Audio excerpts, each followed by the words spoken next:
Njengengxenye yokwentuleka kwemisebenzi, uNdunankulu wase-Eastern Cape u-Oscar Mabuyane uthe bazosebenzisana nezikhungo zokuqeqesha ezehlukene ukuze abantu abasha abangaphezu kuka-37,000 bezoqeqeshelwa amakhono ehlukene.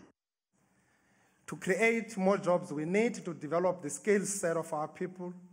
We are fundamentally transforming the entire skill sector ecosystem by rolling out training programs in partnership with various sectors to benefit more than 37,000 young people in programs such as artisan development. Mabuyane ubuye wadalula nokuthi bazosebenzisa imali elinganisela ku-30 million amarandi kule minyaka emithathu ezayo ukuxhasa amaciko akulesi sifundazwe. Government has issued an expression of interest call to film producers and broadcasters to apply for funding that we are able to make it available in our province. We've allocated about 30 million to fund emerging artists and film developers.